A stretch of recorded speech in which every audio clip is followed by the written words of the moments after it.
सरकार के पास किसानों की कोई भी आवाज को पहुंचने ही नहीं देता है। सांसद और विधायक दोनों के पास हम कई बार गए, परंतु एक शब्द भी किसान की बात कहने को वो राजी नहीं है। केवल राजी हैं तो दलालों की बात कहने के लिए। और योगी जी किसानों से मिलना नहीं चाहते। इसमें एक ही विशेष जाति का फायदा रहा है, जो भी रहा है, जिसमें बच्चे 4, 6, 10 थे, उनको तो फायदा हो गया। किसानों की जमीन काट करके उनको दे दी गई। ये हिंदू जाति पर जो लिमिट के बच्चे थे, उसमें एक को भी कोई फायदा नहीं हुआ सिवा नुकसान के।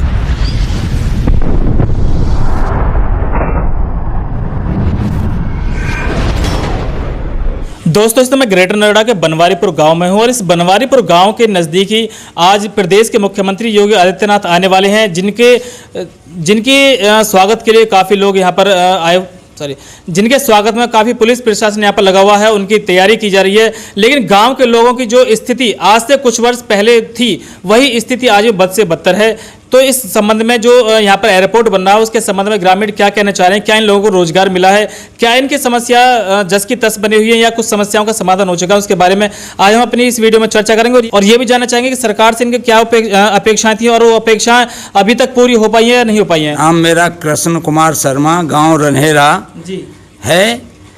जो भी सरकार की पहली वो थी, सब बिल्कुल झूठी और वैसी रही। ये कहते कुछ हैं, करते कुछ हैं। इन्होंने जो भी गांव उठे वो बर्बाद कर दिए, नेस्त नाबूद कर दिए। भूखे मर रहे हैं, कगार पे हैं। इन्होंने कोई भी ऐसी जो कहा था वो 1% भी नहीं किया है। योगी जी जी से मिलने के लिए इन्होंने आज तक कभी ना एमएलए ने, सांसद ने योगी जी से मिलने ही नहीं दिया है किसी भी किसान को। इस वजह से यहाँ की सब जनता है जो त्रस्त है, बहुत परेशान है, जिसकी कोई क्षमता नहीं है। जो स्थिति पहले 6 गांवों की है बर्बाद हो गए, अब आगे के 4 गांवों को और बर्बाद करने पे ये उतारू हैं। ये इन्होंने मुआवजे के नाम पर लूट मचाई है, जबकि कहते हैं कि ये बाजार रेट, ये शहरी है, शहरी नहीं है, ये ग्रामीण है, शहरी कर दिया। जमीन शहरी करके छीन ली और गांवों को ग्रामीण बना करके गांव 1 महीने में उजाड़ दिए और कोरोना काल में उजाड़ दिए। जो आज परेशान है, टेंटों में रहे थे, और आज इतनी बद से बदतर स्थिति है जिसकी कोई सीमा नहीं है। अच्छा, ये और बताएं, जिस तरह से यहाँ एयरपोर्ट बन रहा है, उससे पहले वादे किए गए थे कि एयरपोर्ट में लोगों को रोजगार मिलेगा, जो यहाँ के युवाओं को रोजगार मिलेगा। तो क्या आपके बच्चों को रोजगार मिल पा रहा है? अच्छा, पहले इन्होंने वायदे किए थे कि हम जो भी आपको मुआवजा मिलेगा, उस पर आप कहीं भी जमीन खरीदेंगे, उसका वो जो स्टाम्प लगेगा, ड्यूटी लगेगी, वो नहीं लगेगी। वो बिल्कुल नहीं किया। जो इन्होंने वादे किए थे, ये किए थे कि बच्चे लगेंगे। इस गौतम बुद्ध नगर के जिले का एक भी बच्चा एयरपोर्ट में नहीं लगा। ट्रैक्टर लगने की बात कही थी, ट्रैक्टर एक नहीं लगा।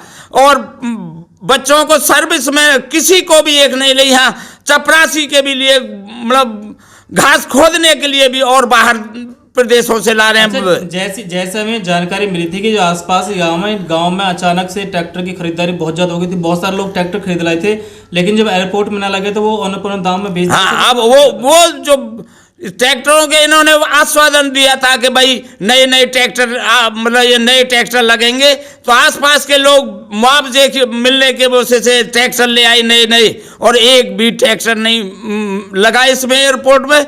और पैसे उसमें ब्याज चल रहे थे, इसलिए औने पौने इन किसानों ने वो ट्रैक्टर भी बेचने पड़ रहे हैं। यहाँ किसी भी किसान को या किसी भी किसान के बच्चे को कोई रोजगार या कोई भी किसी तरह का कोई भी फायदा नहीं दिया गया, सिवा इन्होंने लूटपाट मचाई है और किसानों को बर्बाद किया है। अच्छा, आप रन्हेरा गांव के रहने वाले हैं, तो जी। रन्हेरा गांव का भी इस बार जो प्रस्तावित गांव का विस्थापन करने के लिए, तो क्या आप लोग विस्थापन होने देंगे, ना होने देंगे? क्या क्या मांग आप लोगों की है? हमारी सबसे पहली मांग ये है कि जब बाजार रेट का चौक ना देंगे, ग्रामीण हैं तो बाजार रेट का चौक ना दें, और घर घेर जितनी हमारी जगह है उसका विस्थापन तो हम चाहते ही नहीं।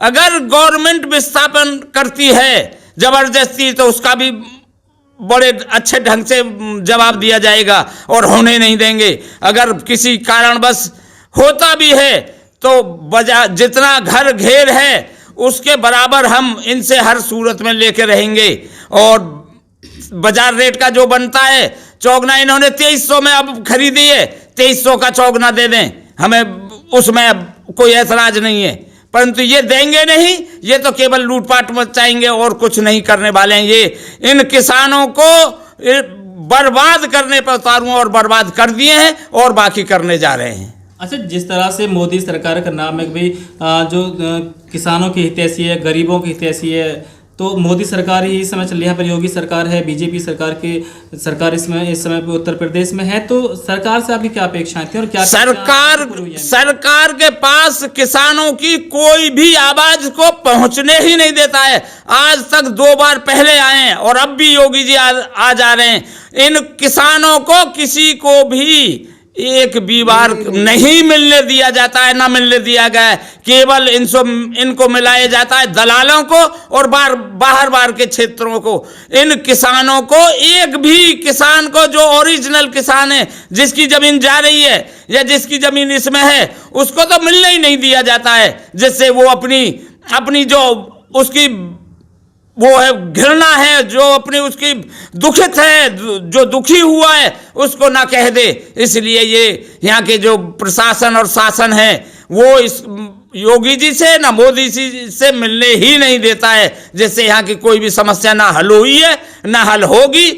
केवल यहाँ का किसानों को बर्बाद करने के लिए जो भी तरीका है, इनको बर्बाद करने के तरीका पे उतारू हैं और कोई वो नहीं है। अभी पिछले फर्स्ट वन के ना तो अभी वो पेड़ों के पैसे मिले हैं, ना बोरिंग के पैसे मिले हैं, अभी किसानों के मकानों के पैसे नहीं मिले हैं, प्लॉट बाकी रह रहे हैं और बहुत से किसानों को 378 करोड़ रुपए आज तक नहीं दिए गए हैं। जो किसान केस चल रहे हैं, ये से केवल है ग्रामीण और इनको बताया जा रहा है शहरी, और शहरी के बावजूद भी जब ग्रामीण है तो किस तरह से शहरी बनाया जा रहा है। अब गांव उठा तो ग्रामीण बना दिए, शहर जमीन ली गई तो शहर के उससे इनको केवल बर्बादी के कगार पर पहुंचा दिया और बर्बाद है यहाँ का किसान इस सरकार से बहुत ही दुखी है और इतना दुखी है कि आत्मदाह करने के लिए भी तैयार है। अच्छा, सरकार के प्रतिनिधि यहाँ पर हैं, बीजेपी सरकार के यहाँ पर जो विधायक हैं वो भी यहाँ पर हैं, सांसद भी यहाँ पर हैं, आप लोग कभी उनके पास गए हैं? हाँ, सांसद और विधायक दोनों के पास हम कई बार गए, परंतु एक शब्द भी किसान के बात कहने को वो राजी नहीं है और ना कहा है। केवल राजी हैं तो दलालों की बात कहने के लिए, जो दलाल हैं, जो इन्होंने दलाल पैदा, एक यहाँ ज्ञानेंद्र है अथॉरिटी में और एक एडीएम है बलराम सिंह, उन्होंने हर गांव में 4-4, 6-6 दलाल पैदा कर दिए हैं। उनकी वजह से ही पूरे क्षेत्र, पूरा गांव और वो सब बर्बाद है। अच्छा, योगी आदित्यनाथ जी आज जैसे यहाँ पर आ रहे हैं, किशोरपुर के पास आ रहे हैं, तो क्या आप लोगों ने कोशिश किया उनसे मिलने की, अपनी बात रखने की? हमने पहले भी किया था, परंतु ये कोई ना, जब उद्घाटन हुआ था जब भी मिलने की कोशिश की थी, परंतु ये प्रशासन, ये जो शासन है, ये प्रशासन है, ये बिल्कुल एक कदम 4-4 घेरा रहते हैं, वहां तक जाने ही नहीं देते हैं, ना किसी को मिलने देते हैं। और योगी जी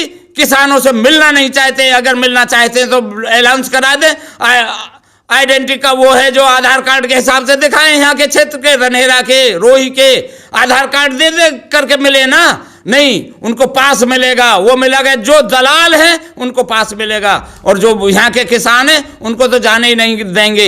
एक भी किसान नहीं जाने दिया है और सिवा परेशान करने की नीति वो है। अच्छा, जब ये एयरपोर्ट का काम चला था तो उससे पहले गांव में जो व्यवस्थाएं थी, बिजली पानी की या रास्ते की जो व्यवस्थाएं थी, क्या आज भी वो ऐसी हैं या पहले से बदतर हो चुकी है?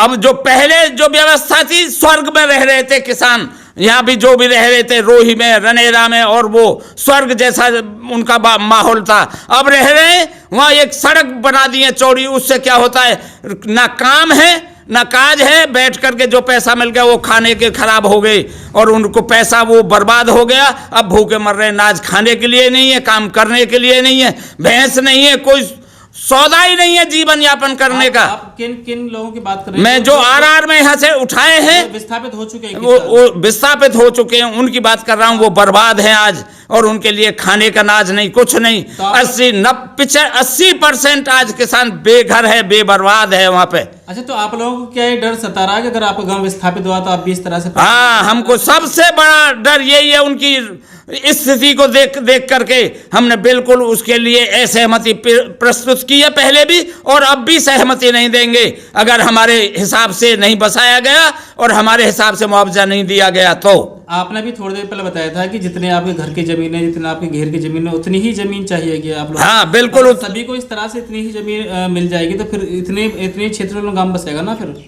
नहीं, इतनी जमीन आई कहाँ से प्रशासन के पास? जितनी हर किसान के पास जितनी अपनी सुविधा अनुसार अपनी जितनी उसे जरूरत है उतनी जगह वो बनाता है, पशु के रखने के लिए, रहने के लिए, उसके लिए जैसी जाकी क्षमता उस हिसाब से बनाता है, और उसी हिसाब से दे दें, वो उसका जो मलबा है उसका पैसा दें तो अपनी हिसाब से बनाएगा। इन्होंने दिया है, जो मकान था जिसका 500 गज था दे दिया 250 गज, उसमें भी सब बच्चों को बांट दिया। इसमें एक ही विशेष जाति का फायदा रहा है, जो भी रहा है, जिसमें बच्चे 4, 6, 10 थे उनको तो फायदा हो गया, और जो किसान थे, जो जिन पर बच्चे कम थे या वो ऐसे थे, किसानों की जमीन काट करके उनको दे दी गई, और कोई किसी को फायदा नहीं हुआ। किसान बर्बाद है यहाँ का, और बर्बाद इन्होंने इस गवर्नमेंट ने कर दिया है। अच्छा, आपको कहने का जो सीधा मतलब ये है कि जिन पे बच्चे ज़्यादा थे उन्हें फ़ायदा मिला है? वैसे कुछ बस जिन पे बच्चे ज़्यादा थे उनको केवल फायदा हुआ है, और जिन पर अपने लिमिट के हिंदू जाति पर जो लिमिट के बच्चे थे उसमें एक को भी कोई फायदा नहीं हुआ सिवाय नुकसान के। मतलब जिस पे मान लो किसी पे 4 बच्चे या 5 बच्चे थे तो ना हर बच्चे के हिसाब से जो बालिग उसके हिसाब से जो, हाँ, जो बालिग है उसी के हिसाब से, जो 18 साल से उम्र ज़्यादा है जिसकी, उसे उन्होंने 50 मीटर दिया है, उसके हिसाब से तो उनको तो जिस पर रहता था वो 10 मीटर में, और उसे मिल गया वहाँ 250 मीटर। अच्छा, उसको फायदा हो गया। प्रशासनिक अधिकारियों को तो लगभग ये कहना है कि काफी लोग सहमति दे चुके हैं। नहीं, ये बकवास है, ये झूठी है, और ये अफवाही फैला करके पहले भी इनकी 70% सहमति नहीं हुई थी, परंतु अफवाह फैला करके इन्होंने सहमति फर्जी दिखा दी थी, और अब ऐसा नहीं होगा। अब तो इनसे लिखित में लेंगे, हर प्रश्न का, हर चीज का जवाब लिखित में लेंगे, और जवाब लिखित में लेने के बाद ही इनको सहमति देंगे।